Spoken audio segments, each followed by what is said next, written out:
Pagpalang umaga po sa ating lahat. At bago po tayo mag-umpisa sa ating pag-aaral, tayo po ay manalangin. Hallelujah, Lord Jesus. Hallelujah.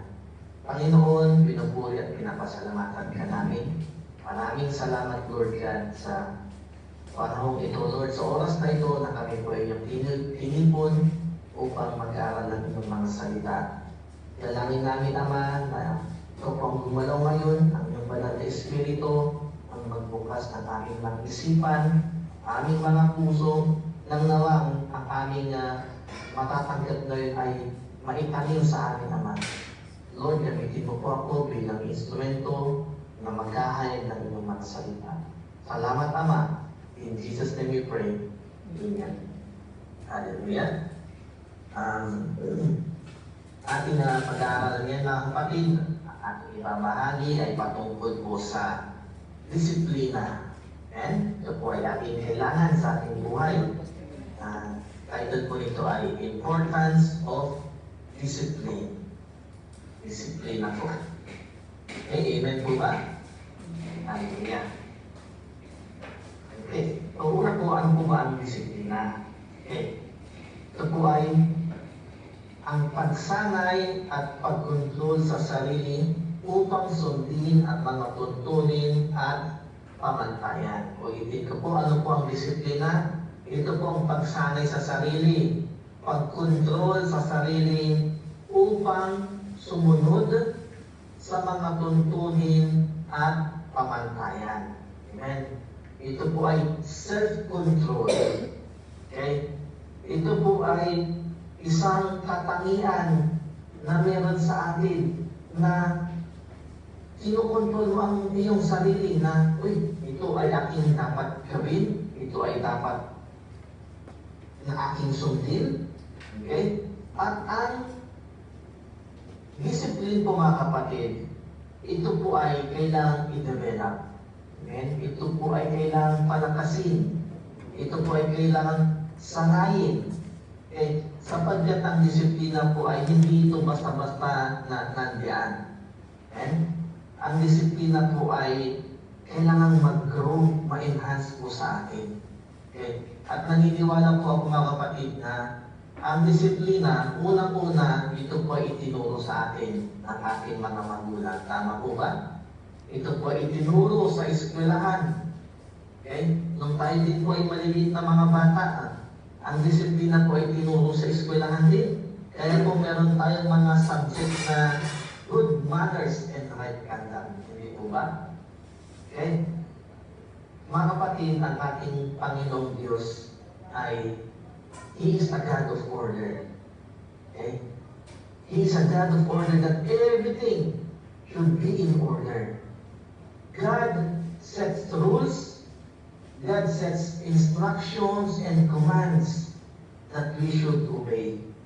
Okay? And as children of God, bilang tayo po ay anak ng Panginoon, yung mga yan po ay dapat natin sundin. Gaya din po sa bahay natin, di ba? Sa mga sarili nating bahay. Meron po, may mga utos din ang ating mga magulang na dapat nating sundin. I-apply po natin yan sa ating pananampalataya din. Amen? Hallelujah! The root word of discipline is to teach. Okay? Ang root word ng discipline ay magturo or to teach. Okay? Buksan po natin ang ating Biblia sa Isaiah chapter 48 verse 17. Okay? Isaiah 48 verse 17. This is what the Lord says, your Redeemer, the Holy One of Israel. Sabi po ng Panginoon sa kanila, at siyempre sa atin din po, kapag tayo po ay nananampalataya na, I am the Lord your God, who teaches you what is best for you, who directs you in the way you should go. Amen. Sabi po ng Panginoon dito, I am the Lord your God, who teaches, tinuturo. Anong tinuturo niya? What is the best for you? At ano pang sabi niya? God directs us in the way we should go. Amen. Kaya ang disiplina po, sa kay Lord din nag-umpisa yan. God teaches us. Amen. God directs us to what is best for us. Kaya magpasalamat po tayo mga kapatid. At ginabayan po tayo ng ating Panginoon ngayon na nagsama-sama upang mag-aral ng Kanyang salita. Because it is the best for us. It is the best for us na makilala ang Panginoon, na matutunan ang Kanyang mga salita. At naniniwala ko mga kapatid, kung tayo po ay susunod sa lahat ng utos ng Diyos, ito po ay magbibigay sa atin ng salvation. Hallelujah. So dito po makikita natin, upang maging disiplinado ang isang tao, dapat may nagtuturo. Okay? At ang disiplina po mga kapatid ay dapat i-apply natin sa pananampalataya. Meron po akong 3 example na isinulat dito na makikita natin kung ano ba ang importansya ng disiplina. Okay, number 1. Nakasulat po dito. Number 1. You may be anointed, but with no discipline, anointing is wasted. Ulitin ko po. You may be anointed, but with no discipline, anointing is wasted. Okay. Ang example po natin dito. Anointed ka man, puspos ka man ng banal na espiritu, pinagkalooban ka man ng mga gifts and talents ng Panginoon. Ngunit kung walang disiplina, sayang lang. Okay. Example po natin dito, si Samson. Kilala po ba natin si Samson na nandyan sa Biblia? Siya po yung isang tao, isang Israelite na may taglay na lakas. Na walang nakakatalo sa kanya. Sobrang lakas po niya. Okay. Siya po ay galing sa tribo ng Dan. Okay? At makikita natin ang buhay ni Samson sa Judges chapter 13 to 16. Kaya ikikwento ko na lang po kasi mahaba-haba po yung nakasulat sa buhay ni Samson. Okay? Ito po si Samson. Samson is a man with immense strength. Okay? Mapakalakas niya. At siya po ay isang leader ng Israel noong kanyang kapanahunan. Okay? Siya din po ay isang Nazirite. Okay? Meaning siya po ay dedicated sa Panginoon. Okay?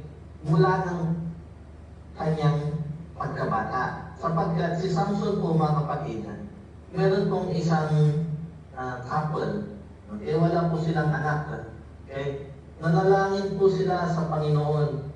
Sabi nila sa Panginoon, Lord, bigyan mo po kami ng anak. At kung bibigyan mo po kami ng anak, ito po ay i-dedicate namin sa inyo. Pinakinggan po ng Panginoon ang prayer ng mag-asawang ito at binigyan sila ng anak. At yan na po si Samson. Okay. Kasama ng dedication na yan, sabi po ng nanay, walang razor o hindi ito magugupitan, in short. Okay. So si Samson po, nabuhay po siya, okay, na hindi po nagupitan at po nangyayari din ang kanyang lakas. Okay? Si Samson po ay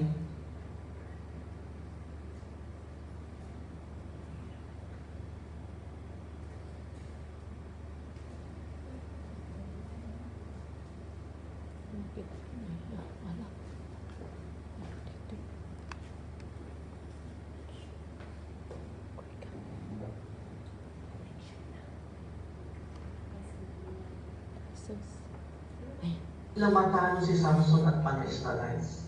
Okay? Ngunit, si Samson po hindi niya talagang sinalakay ang mga Palestino. Para po pinaglalaroan niya lang ang kanyang lakas. Okay?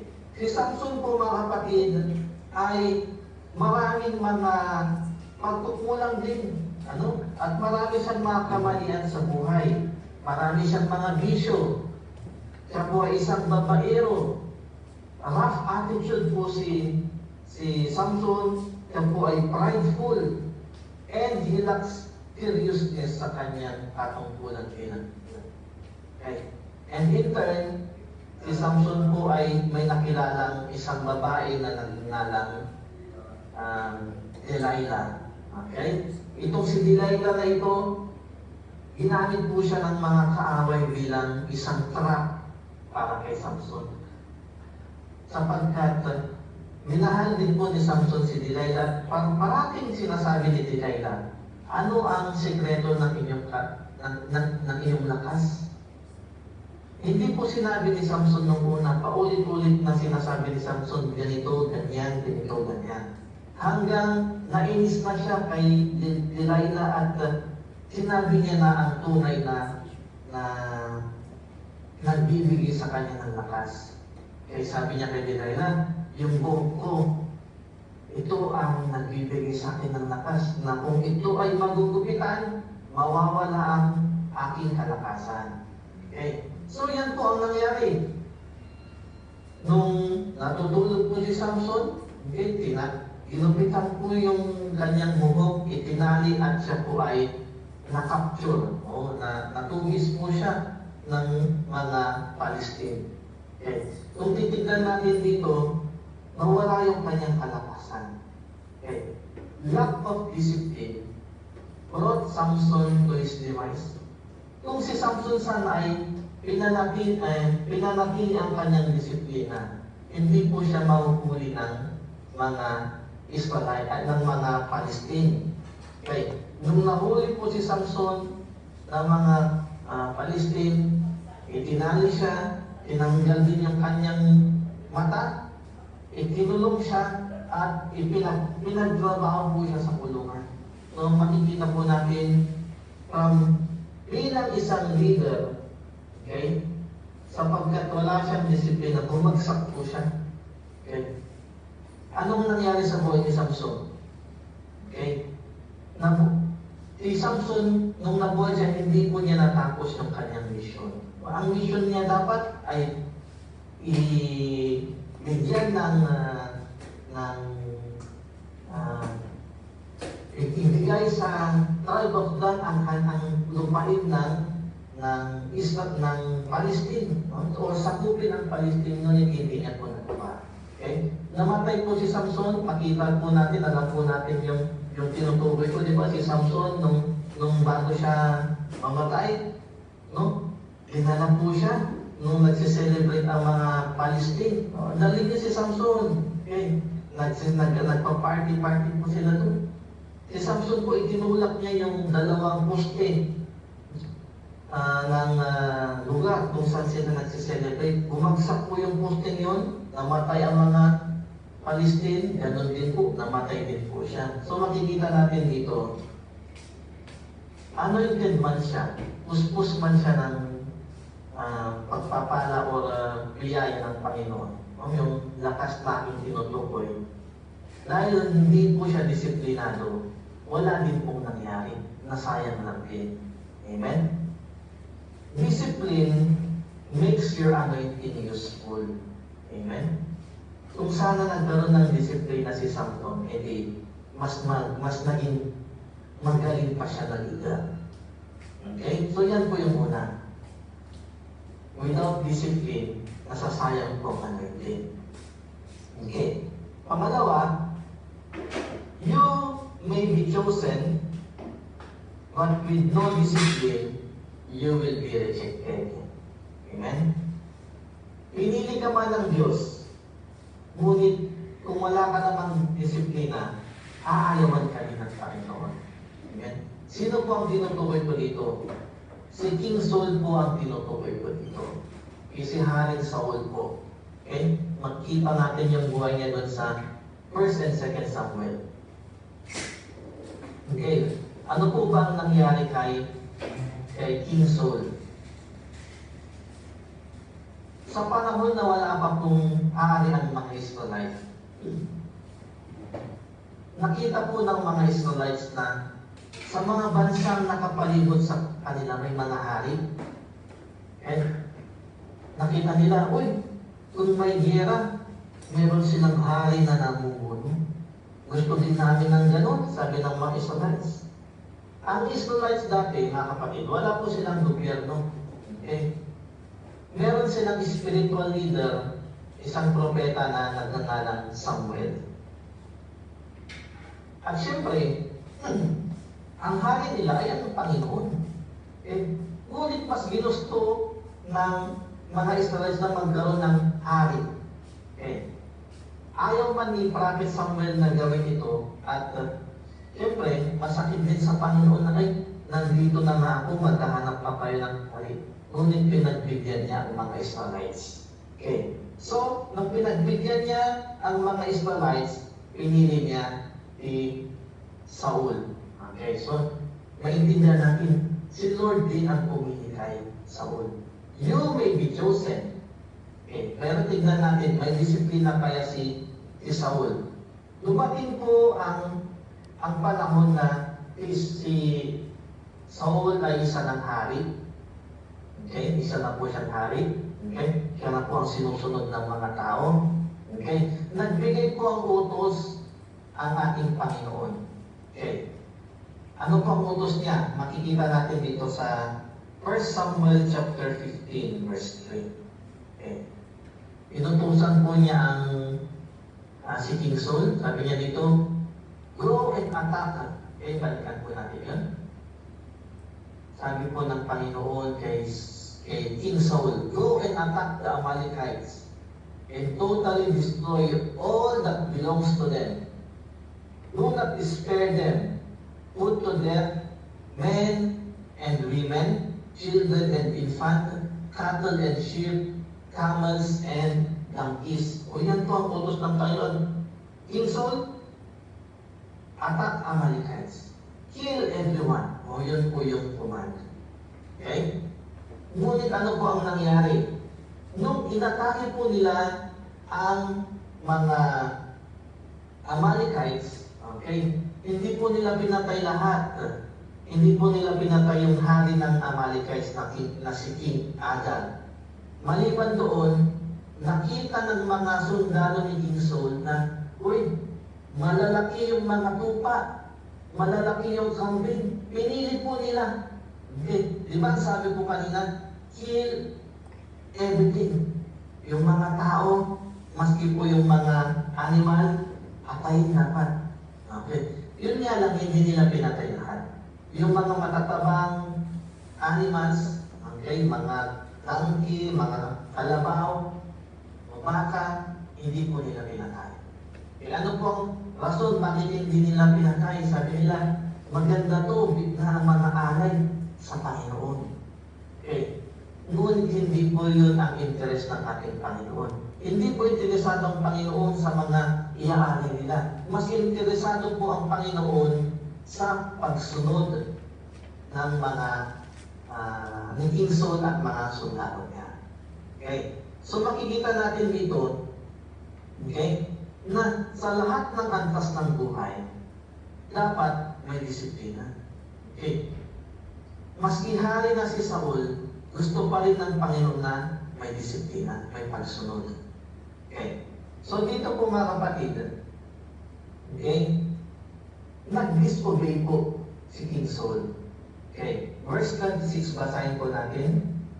1 Samuel chapter 15, verse 26. Nung hindi po sumunod si King Saul.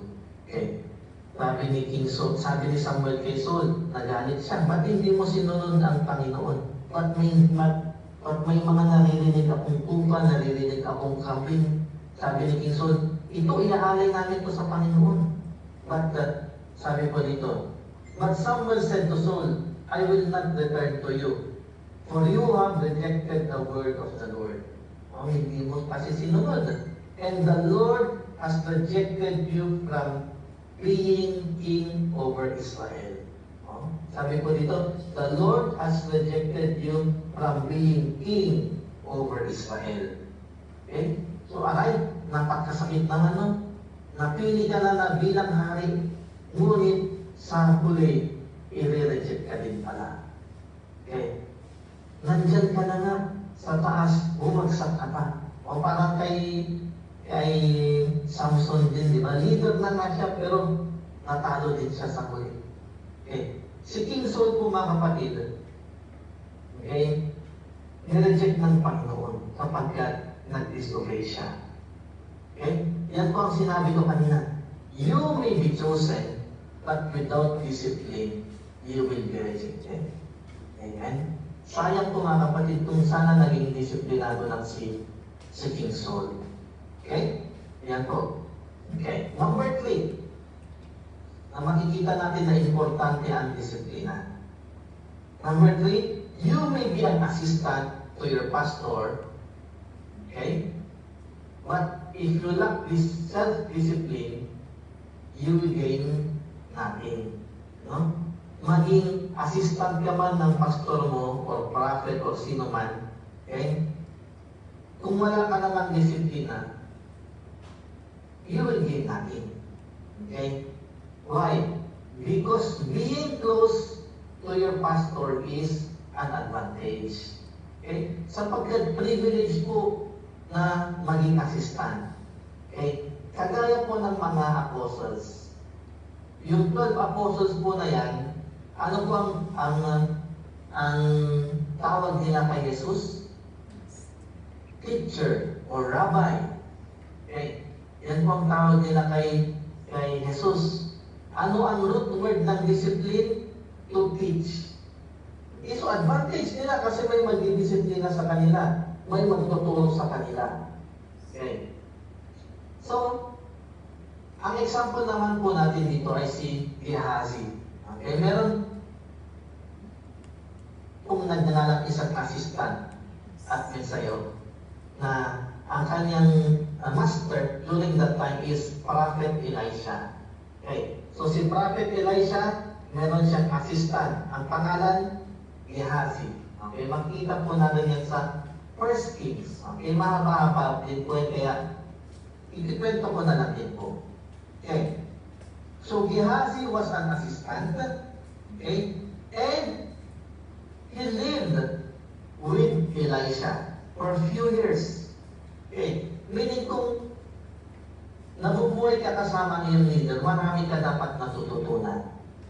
Okay, kagaya din po ni Elisha. Elisha was an assistant to Elijah. Marami siyang natutunan. Okay, ngunit dito po sa pagkakataong ito, okay, merong pagkakataon na merong isang tao na nagngangalang Naaman. Siya po ay may sakit na ketong. Okay? Wala pong gamot ang ketong sa panahon na ayon. Okay? So itong sinaaman na ito, pumunta siya kay Elisha. At sabi niya kay Elisha, panggalingin mo ako. Okay? At tinupad din po naman ni Elisha. Napagaling po si Naaman sa kanyang sakit na ketong. Gumawa po ng milagro ang Panginoon. Naggamot po siya. Okay? At itong si Naaman na ito, sa kanyang kagalakan, kapagkat magaling na siya, wala na siyang ketong. Sabi niya kay Elisha, Elisha, ito ay ibibigay ko sa inyo. Meron akong mga regalo na dala-dala. Mga pera, mga damit. Ngunit sabi po ni Elisha, as surely as the Lord is, hindi ko tatanggapin niya. O ayaw tanggapin ni Elisha. Okay. Nandoon po si Gehazi. Nakita niya, uy, may pera daw. Uy, may damit daw. Ngunit, ayaw ni Elisha kunin o tanggapin. Okay. So, anong sabi ni Gehazi sa kanyang sarili? Kukunin ko yun. Okay. So, ang nangyari po, nung hindi po tinanggap ni Elisha yung regalo na ibinibigay ni Naaman, umalis na po si Naaman. Okay. At sa pag-alis ni Naaman, sinundan po siya ni Gehazi. Tumakbo po siya. Nakita siya ni Naaman. Gehazi, bakit mo po sinundan? Ano pang sabi ni Gehazi? Okay. Ito po ang sabi ni Gehazi. Mayroong dalawang propetang kararating. Sila ay pagod at sila ay nangangailangan. Bigyan mo ako ng pera, bigyan mo ako ng damit para sa kanila. At syempre po ibinigay ni Naaman kay Gehazi. Okay. Itong si Gehazi na ito, kinuha niya at itinago sa kanyang tent, sa kanyang bahay. Okay. Isipin natin, ayaw ni Elisha. Okay, tanggapin yung mga regalo. Si Gehazi naman, nagkaroon ng interest sa mga material na bagay at humingi siya. Pagkatapos niyang itinago sa kanyang tent, lumapit po siya kay Elisha na naman. Bumalik po siya kay Elisha. Sabi po ni Elisha sa kanyang assistant na si Gehazi, Gehazi, saan ka galing? Sabi ni Gehazi, wala, nandito lang ako. Sabi naman ni Elisha, sa tingin mo ba, hindi ko alam kung saan ka pumunta? Sa tingin mo ba, hindi ko alam kung ano yung ginawa mo? So, yan po. Alam din po ni Elisha yung ginawa ni Gehazi. Ano yung ginawa ni Gehazi? Kung pumunta kay Naaman, hiningi yung damit at pera. Okay. So makikita natin dito, yung focus ni Elisha ay hindi parehas na focus ni Gehazi. Meaning nagkaroon ng material na interest si Gehazi. At ano ang nangyari sa ginawa niya? Ang sabi ni Elisha, sapagkat nagkaroon siya ng kung ano-anong interest, yung ketong na nawala o natanggal kay Naaman ay pupunta sa akin. So, bigla pong nagkaroon ng ketong si Gehazi. Okay? Makikita natin dito mga kapatid. Okay? Discipline is how you behave even though hindi ka binabantayan. Yun po ang disiplina. Maski walang nakabantay sa'yo, dapat sumusunod ka pa rin. Okay? At yan po ang self-discipline. Okay? Ginamit natin si Gehazi na example upang tayo din, maski wala pong jail guard na nakabantay sa akin, I need to obey. Maski yung boss ko, hindi nakatingin sa akin, mag-obey pa rin ako. And that is discipline. Okay? Si Gehazi po parang nagbuhay kagaya ni Judas. Yung si Judas, isa po siya sa 12 apostles. Okay? Kasama niya si Jesus. Gabi, araw, kung saan man pumunta si Jesus kasama si Judas. Ngunit si Judas po nagkaroon ng material na interest. Okay? At doon po nagkamali si Judas. Ganon din si Gehazi. Kasama niya yung kanyang master during his time. Ngunit nagkaroon siya ng material na interest, nawala yung disiplina sa kanya, akala niya, maski walang nakatingin, okay lang gawin lahat. No. Okay? So yan po bumagsak si Gehazi. So makikita natin dito sa mga examples mga kapatid. Anointed ka man, kung wala kang disiplina, sayang yung anointing. Pinili ka man, chosen ka man, ngunit walang disiplina, i-reject ka din sa huli. Amen? Yung pangatlo, assistant ka man, malapit ka man sa iyong master, pero kung walang disiplina, parang wala ka din natutunan. Okay? Kaya mga kapatid, importante po ang disiplina. Kaya disiplina. At kailangan may magturo sa atin. 1 Corinthians chapter 9, verse 27. Basahin natin. Sabi po ni Apostle Paul, okay? Sabi niya, no, I strike a blow to my body and make it a slave, so that after I have preached to others, I myself will not be disqualified for the prize. O sa other translation, sabi po niya Apostle Paul, I discipline my body and keep it under control. Okay? So, sino ang magdidisiplina? Tayo din. Idisiplinahin din natin ang ating mga sarili. We keep it under control. Amen? Hallelujah. Yan po ang importante sa atin. Self-control. Okay? Be in charge of yourself. Okay? Meaning, palakasin natin ang ating pananampalataya. I-train natin ang ating mga sarili. Eh, paano nagawa ni Apostle Paul na i-train ang kanyang sarili? Paano niya nagawa na disiplinahin at i-put under control ang kanyang sarili sa pamamagitan ng Holy Spirit? Amen? Self-control is a fruit of the Holy Spirit. Kailangan dapat mapuspos tayo ng banal na Espiritu. Amen? Na tayo ay maging mature sa pananampalataya. Kung tayo ay naging mature sa pananampalataya, we will gain the fruit of the Holy Spirit, which is self-control. Amen? Hallelujah. Sabi po dito, basahin natin, but I discipline my body and bring it into subjection. Mas, yung sabi dito, bring it into subjection, meaning under control. Okay? So makikita po natin mga kapatid, na importante ang discipline. Ito ang katangian na magtataas po sa atin. Okay? Kaya mga kapatid, yung mga taong mataas ang estado sa buhay, okay? Makikita natin, malalaman natin na meron silang self-discipline. Amen? Hallelujah. Parati po natin naririnig, kung may disiplina, may asenso. Hindi po ba?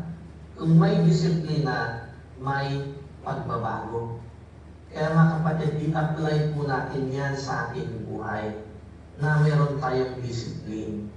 Okay? Upang mabago po tayo. Upang umasenso po tayo sa ating buhay. Amen? Ngayon pa lamang, i-practice po natin ang self-discipline diyan sa mga piitan. Sigurado, gagalaw po ang Panginoon. Amen? The favor of the Lord will be given unto you. Amen? Maski wala pong nakatingin sa atin, maintain yourselves to be disciplined and you will be rewarded.